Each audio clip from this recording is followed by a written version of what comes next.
경복궁 천도에 얽힌 명당설과 쇠잔설. 1. 개국과 천도의 시작. 계룡산 후보지. 1392년 7월 이성계는 조선을 건국하고 왕위에 오르자마자 도평의사사에 명하여 한양으로 도읍을 옮길 뜻을 밝혔다. 그해 8월에는 삼사 우복야 이염을 한양부로 보내 옛 성곽과 궁궐을 수리하게 하였으니 새 왕조는 개국과 동시에 천도를 국가적 과제로 삼은 셈이었다. 이듬해인 1393년 태조 2년 2월 임금은 신도읍 후보지를 계룡산으로 정하고 친히 둘러보기 위해 길을 나섰다. 그러나 출발부터 순탄치 않았다. 새벽에 어가를 준비시키던 중 지중추원사 정효가 왕비의 병환과 평주 봉주 지방의 난민 소식을 전하며 행차를 만류하였다. 태조는 즉시 난민 소식이 변방장수의 정식 보고인가 아니면 누군가 와서 전한 말인가를 캐물었고 정효는 답하지 못하였다. 태조는 녹이 띤 어조로 도읍을 옮기는 일은 명문 세력가들이 함께 싫어하는 바이므로 이를 구실 삼아 중지시키려는 것이라 일갈하며 개경에 오래 뿌리내린 재상들의 본심이 천도에 있지 않음을 지적하였다. 공신나문이 나서서 새 도읍으로 옮기더라도 부족함이 없다며 행차를 재촉하자 태조는 예로부터 왕조가 바뀌면 반드시 도읍을 옮기는 법이니 후대가 대신들의 반대에 막혀 천도를 이루지 못할까 염려되어 나에 대해 친히 정하려는 것이라는 말로 천도의 절박함을 토로하였다. 결국 남은 등이 점을 쳐 왕비의 병과 난민 모두 걱정할 것 없다는 결과를 얻자 행차가 재개되었다. 2월 9일부터 태조는 계룡산 일대의 산수와 형세, 좋은 도로, 성곽터를 두루 조사시켰고 11일에는 왕사 자초에게까지 신도터의 기흉을 물었다. 13일 길을 떠나며 김주 등에게 신도 건설의 감독을 맡겼고 3월에는 계룡산 신도를 중심으로 81개, 주현 부곡의 행정구역까지 획정하는 등 공사는 실제로 착수되는 단계에 이르렀다. 이 하륜의 상소와 계룡산 천도의 중단, 풍수쇠잔설의 등장. 계룡산 신도 건설이 한창이던 태조 2년 12월 정도전의 권유로 조선개국에 참여하였던 경기 좌후도 관찰사 하륜이 결정적인 상소를 올렸다. 이 세계 문화에서 정통 유학을 닦았으면서도 풍수지리와 관상학에 조예가 깊었던 그는 계룡산이 국토의 남쪽에 치우쳐 있어 도읍의 중앙성에 부합하지 않는다는 지리적 결함과 더불어 풍수 이론상의 치명적 결점을 제기하였다. 즉 계룡산의 지세는 산은 건방 서북에서 오고 물은 손방 동남으로 흘러가는 형국인데 이는 송나라 호순신의 풍수서에서 말하는 물이 장생을 파하여 쇠퇴와 패망이 곧 닥치는 땅에 해당한다는 것이었다. 이 상소는 조선 초기 도읍 선정 논쟁에서 처음으로 특정 풍수 이론에 근거해 이미 진행 중이던 공사를 중단시킨 사례가 되었다. 태조는 즉시 권중화 정도전 남제 등 중신들에게 하륜의 주장을 검증하게 하고 고려 왕조 여러 산릉의 기륭까지 재조사시켰다. 봉상시에 보관된 산릉 형지안을 대조한 결과 기흉이 모두 하륜의 논리와 맞아떨어지자 태조는 마침내 대장군 심효생을 보내 계룡산 신도 공사를 전면 중단시켰다. 이 일로 호순신의 풍수서는 비로소 조선에서 공식적으로 반포되었고 고려 서운관에 비장되어 있던 비록문서 일체가 하륜에게 넘겨져 새로운 천도지를 물색하는 데 활용되었다. 계룡산의 좌절은 조선 초 도읍 논쟁을 지리적 편의의 문제에서 풍수 이론의 정합성이라는 새로운 차원으로 전환시킨 사건이었다. 3. 무학이냐 한양이냐 백가쟁명의 논쟁. 계룡산이 좌절된 이듬해인 1394년 태조 3년 2월 태조는 권중화, 이무방, 정도전 성성린 민재 남은 정총권근 이직, 이근 등 당대의 문신 10인과 하륜에게 명하여 역대 현인들의 비록을 상고해 요점을 모으게 하였다. 이렇게 준비된 자료를 바탕으로 조준에게는 무학 남쪽 땅을 살펴보게 하였는데 2월 23일 권중화와 조준은 무학 남쪽은 땅이 좁아 도읍이 될 수 없다며 반대하였다. 이때 하륜만이 홀로 나서서 무학의 명당이 협착해 보이지만 송도의 강안전이나 평양의 장락궁에 견주면 결코 좁지 않으며 고려의 비록과 중국의 지리법에도 부합한다고 주장하였다. 태조는 내가 친히 보고 정하겠다며 판단을 유보하였다. 이후로도 후보지 물색은 계속되었다. 7월 2일 서운관이 불일사와 선고개를 추천했으나 도평의사사가 직접 답사한 결과 선고개는 마땅치 않았고 우복야 나무는 서운관 관원 이양다를 여러 번 근거 없는 곳을 추천하여 임금을 번거롭게 한다며 크게 꾸짖었다. 5일 뒤 살펴본 불일사 역시 마땅치 않은 것으로 결론났다. 8월 8일 태조는 마침내 무학당을 직접 답사하였다. 이 자리에서 판서운관사 윤신달과 서운부정 유한우가 지리의 법으로 보면 이곳은 도읍이 될 수 없다고 잘라 말하자 태조는 근거를 문서로 대라며 추궁하였다.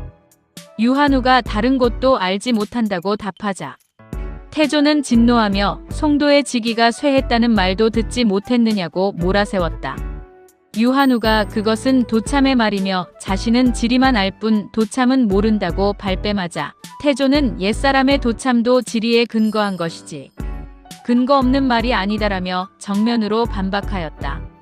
결국 유한우는 궁여지책으로 고려 태조가 정한 송악명당의 지덕이 아직 쇠하지 않았으니 그대로 개경에 도읍하는 것이 좋겠다는 사실상 천도 자체를 회피하는 답을 내놓았다. 태조는 좌시중 조준과 우시중 김사형에게 서운관 관원들의 오락가락하는 처신을 질책하며 각자 도읍이 될 만한 땅을 분명히 밝히도록 명하였다. 이에 서운관은 나라 안에서는 부소, 송악명당이 첫째요, 남경, 서울이 다음이라는 절충적 답변을 올렸다. 4. 정도전의 반론, 국가의 치라는 지리가 아니라 사람에게 있다. 이튿날인 8월 12일 태조는 여러 재상에게 각자 도읍 후보지에 대한 의견을 문서로 올리게 하였다. 이 자리에서 판삼사사 정도전은 조선 초기 풍수 논쟁사에서 가장 이채로운 반론을 펼쳤다. 그는 무학이 좁은 골짜기에 끼어 있어 궁궐과 종묘사직을 세울 자리가 부족하다는 실용적 결함을 지적하는 한편 자신은 음양술수를 배우지 못했다고 전제하면서도 중국 역대 왕조의 사례를 조목조목 들어 반박하였다. 주나라가 관중에 도읍해 800년을 이었으나 그 운수는 지리가 아니라 사람에게 달려 있었고 항우는 관중을 버리고 팽성으로 돌아가 멸망했지만 한 고조는 관중에 정착해 융성했다는 것이었다. 그는 이로써 국가의 잘 다스려짐과 어지러움은 사람에게 있는 것이지 지리의 성쇠에 있는 것이 아니다라는 결론을 이끌어냈다. 나아가 그는 백성이 아직 새 왕조에 안정되지 못한 시점에 서둘러 천도지를 정하기보다 민력을 휴양하며 때를 기다리는 것이 만전한 계책이라 진언하고 인사를 다한 뒤에 점을 상고해야 한다는 유학자다운 원칙을 분명히 하였다. 같은 날 문화실황찬 성사 성성린과 정당문학 정총은 나란히 부소 송악명당을 옹호하며 큰 나라 중국도 도읍할 만한 땅은 몇 곳에 불과한데 작은 나라 조선의 곳곳이 명당일 수 없다는 논리로 무학천도의 신중론을 폈다. 반면 첨서중 추원사 하류는 무학의 국세가 낮고 좁아도 계림, 평양보다 궁궐터가 넓고 조운이 통하며 선연의 비기에도 부합한다는 지론을 굽히지 않았고 중추원 학사이직은 비결의 삼각산 남쪽과 한강에 임하라는 문구가 무학을 가리키는 것으로 볼 여지가 있다면서도 정작 무학의 명당은 자신이 보기에도 좁다는 유보적 태도를 보였다. 이처럼 재상들의 의견이 갈리자 태조는 언짢은 기색으로 개성으로 돌아가 소격전에서 의심을 풀겠다며 자리를 떴다가 결국 한양으로 발길을 돌렸다. 5. 한양 결정과 새 왕도의 건설. 8월 13일 남경 옛 궁궐터에 이른 태조는 윤신달에게 다시 물었다. 윤신달은 송경이 제일이고 여기가 다음이라 답하면서도 북쪽이 낮아 물이 마른 흠을 지적하였으나 태조는 오히려 기뻐하며 조운이 통하고 사방의 거리가 고르니 왕도가 될 만하다고 화답하였다. 왕사 자초 역시 사면이 높고 수려하며 중앙이 평평하니 성을 쌓아 도읍할 만하다면서도 최종 결정은 무신하의 의논에 맡길 것을 권하였다. 재상들이 대체로 꼭 옮기려면 이곳이 좋다는데 동의하였으나 하륜만은 끝까지 산세는 볼만하나 지리의 술법으로는 좋지 못하다며 반대의 뜻을 굽히지 않았다. 그럼에도 태조는 다수 의견에 따라 마침내 한양을 도읍으로 결정하였다. 결정 이후 조정은 신속히 움직였다.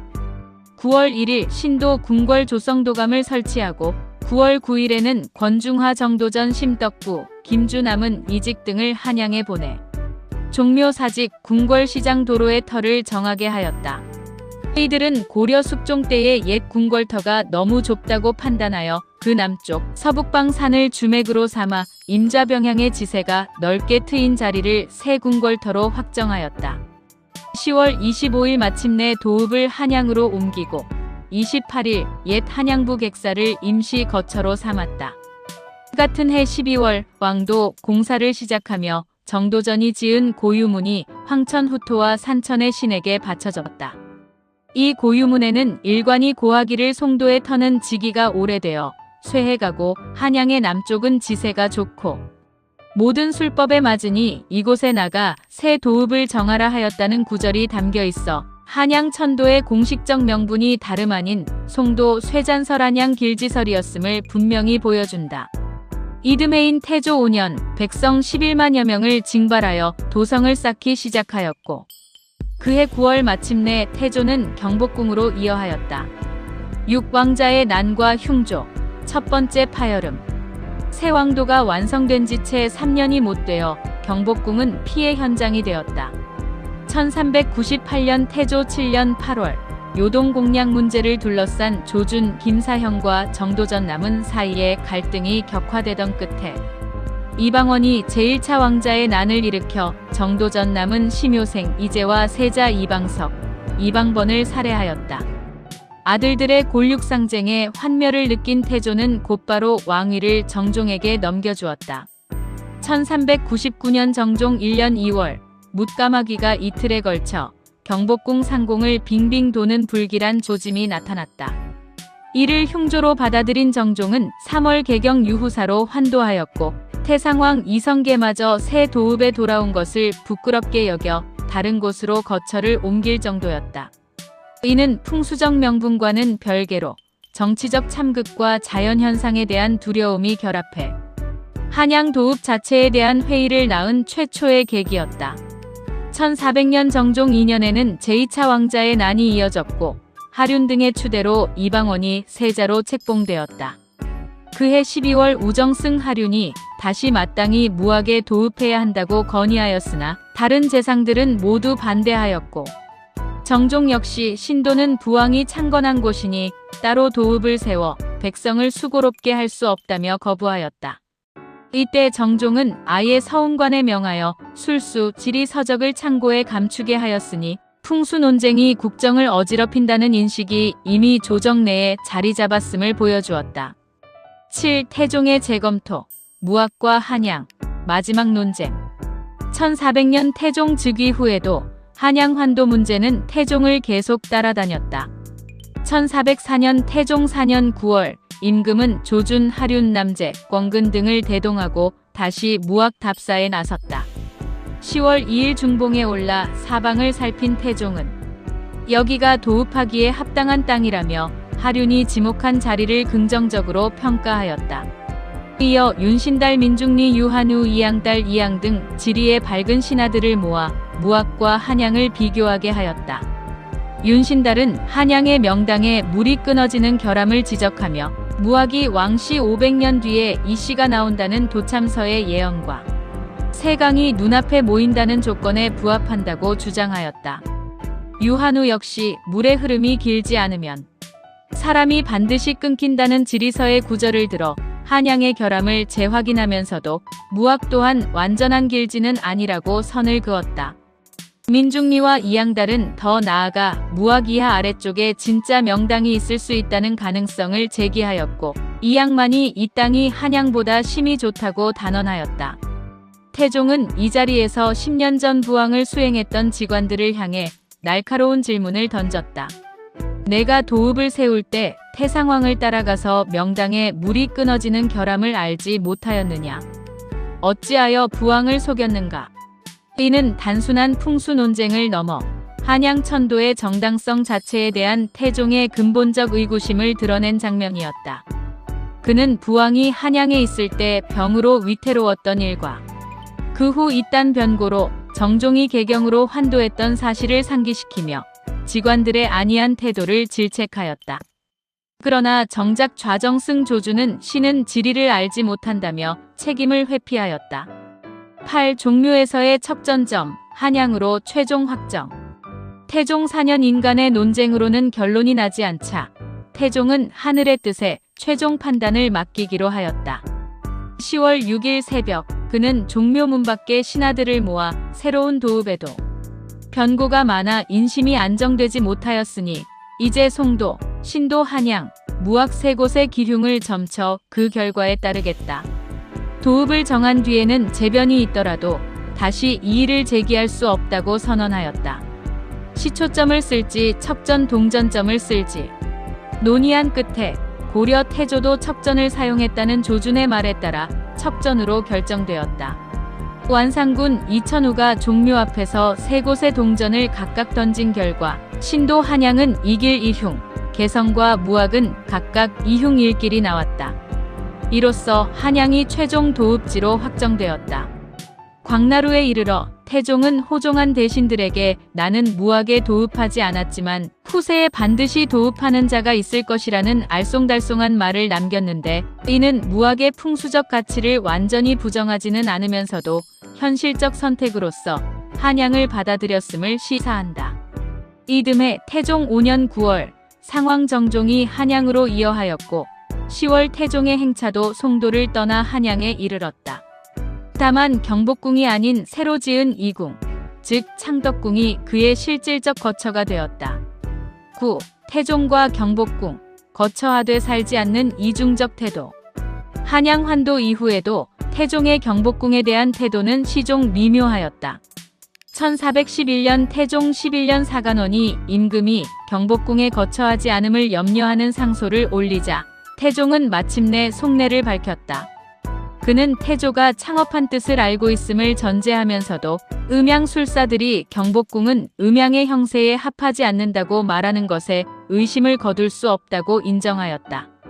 더하여 그는 무인년의 난으로 이복동생을 죽인 일은 경들과 말하기에도 부끄러운 일이니 어찌 차마 이곳에 거처하겠는가라며 풍수적 불안과 골육상잔의 트라우마가 뒤섞인 솔직한 심경을 토로하였다. 이는 경복궁 기피의 이유가 순수한 풍수설만이 아니라 정치적 참극의 기억과도 깊이 얽혀 있었음을 보여주는 대목이다. 그럼에도 태종은 경복궁을 폐하지는 않았다. 오히려 1412년 태종 12년에는 경복궁 서쪽에 웅장한 누각을 새로 짓고 이름을 경회루라 명명하며 이를 중국 사신을 접대하는 공식 장소로 삼겠다는 뜻을 분명히 하였다. 그는 내가 놀거나 편안히 하자는 곳이 아니라 모하루와 뜻이 같다고 강조함으로써 경복궁을 주거지가 아닌 의전, 외교의 공간으로 자리매김시켰다. 태종 13년에는 잠시 경복궁으로 거처를 옮기기도 하였으나 이는 어디까지나 피서를 위한 일시적 조처였을 뿐 정식으로 환궁한 것이 아니라는 점을 스스로 못 박았다. 풍수설에 대한 논쟁도 완전히 사그라들지 않았다. 태종 13년 풍수가 학생 최양선은 장이동 문과 관광방 동쪽 고갯길이 경복궁의 좌우 팔에 해당하니 길을 열어 지맥을 손상시켜서는 안 된다는 상소를 올려 서전문 개설을 저지하려 하였고 태종은 그 뜻을 따랐다. 태종 14년에는 하륜이 일찍이 경복궁 창건 당시 산이 갇히고 물이 마르니 왕이 사로잡히고 족속이 멸할 형세라며 공사 중지를 상소했던 사실을 스스로 회고하기도 하였다. 그는 이 발언을 근거로 여경방에 별도의 본궁을 짓게 하였으니 하륜의 경복궁 쇠잔설은 태조대는 물론 태종대에 이르기까지 왕실의 거처 선택에 지속적인 영향을 미쳤음을 알 수 있다. 태종 16년 하륜이 세상을 떠나면서 조선 초기 도읍과 궁궐을 둘러싼 명당, 쇠잔 논쟁의 한 축을 이끌었던 인물의 시대가 막을 내렸다. 맺은 말. 계룡산에서 시작해 무학을 거쳐 한양에 이르기까지 조선 초기 도읍 선정의 과정은 단순한 지리적 선택이 아니라 풍수 이론과 도참, 유교적 합리주의, 그리고 정치적 실권 다툼이 뒤엉킨 복합적 서사였다. 하륜으로 대표되는 풍수쇠잔설은 계룡산 공사를 중단시키고 무학을 지속적으로 옹호하는 논거가 되었으나, 정도전으로 대표되는 유학적 입장은 국가의 치라는 사람에게 있지 지리에 있지 않다는 반론으로 맞섰다. 태조는 결국 다수 신하의 의견과 실용적 조건을 조차 한양을 택하였고, 그 정당성은 종묘에서의 척전점이라는 상징적 절차로 재확인되었다. 그러나 제1차 왕자의 난이라는 정치적 참극과 까마귀가 궁을 맴도는 흉조는 풍수설과는 별개로 경복궁에 대한 뿌리 깊은 불안을 낳았고, 태종은 끝내 경복궁을 완전히 버리지도, 그렇다고 그곳에 정착하지도 못한 채 창덕궁을 실질적 거처로 삼는 이중적 태도로 일관하였다.